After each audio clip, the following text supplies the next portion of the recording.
Estrogens are amazing hormones, and there is a big misunderstanding among men and women. Even the doctors don't really understand, I don't think, uh, the biochemistry and the extent of the different estrogens and what they do.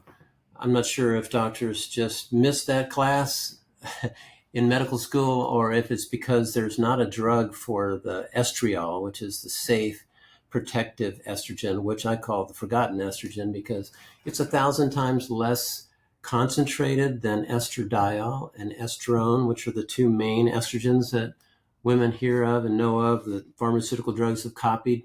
And I think it's simply because those drugs are 1,000 times more concentrated, or those hormones are 1,000 times more concentrated. Therefore, the drug companies copied those when they copied an estrogen. Estrogens weren't even discovered until 1920, and it wasn't until 1960 that, about 1966, it became kind of a household understanding or word or concern, because there was a doctor by the name of Robert Wilson who wrote a book called Feminine Forever. And all of a sudden, everybody said, I need more estrogen because I don't want to lose I don't want my skin to become thin. I don't want my hair to lose my hair. I don't want droopy breasts. I want to be healthy and vibrant and have my sex drive and not have hot flashes and the brain fog and all that comes along with declining estrogen. So this book, Feminine Forever, was a huge success. And all of a sudden, in 1975, there was 30 million women taking estrogen, and they were taking the wrong one, the one that's the concentrated estradiol and estrone. And it was actually a copy made from a horse's mare's urine. So they called it Premarin, but it's from a mare. So it's a female horse, and it's too strong, and it has carcinogenic activity, and human estrogen does too. So women need to know that God created a balance. It's not just a cancer that she's born with and has flowing in her body all the time. It's a hormone that stimulates cell proliferation. So it proliferates the lining of the uterus, preparing that woman to have a baby. Every month for 2 weeks, she's building up this lining of her uterus so she could receive implantation of a fetus and nourish and nurture a baby, bring that baby into the earth. And it also proliferates the cellular tissue and the ductal tissue in the breast. It's the most amazing thing I can think of, that here's a woman who all of a sudden gets pregnant and then she develops the ability to produce milk from her breasts and has all these breast ducts and can nurse a baby.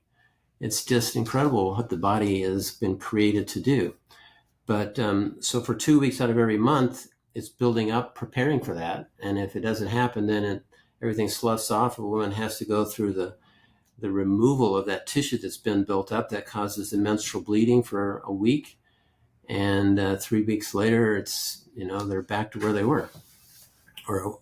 So the misunderstanding is that then there's this other estrogen called estriol. And this is the woman's best friend. This is the little sister who, when you get pregnant, then it becomes the most important estrogen that you could imagine, because then it actually increases by 1,000 times. So it reaches the level of the other estrogens, and it offsets the harm that those other estrogens are known to do. So it actually decreases cell proliferation. Now you've got the uterus built up, and now that baby's developing, and for 9 months that you're pregnant, it's actually reducing that cell proliferation that's been caused and reduces your risk of cancer by 7%.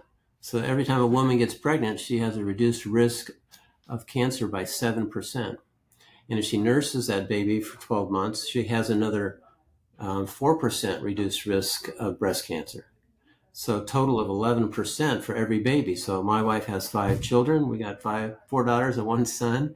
So she has 11 times 5, 55% reduced risk of breast cancer. Even though her mom had breast cancer and her aunt had breast cancer, she's got a much lower risk. And of course, she knows how to eat organically and what other supplements to take to balance and help keep the cellular proliferation from going out of control and mutations from happening. And grapeseed extract we use to help to prevent mutations, etc. But nature builds in this automatic 11% for every baby you give birth to and nurse for 12 months. Well, a pretty incredible thing that women need to know, that they've got this amazing thing going on in their body and know how to use these hormones to keep in balance.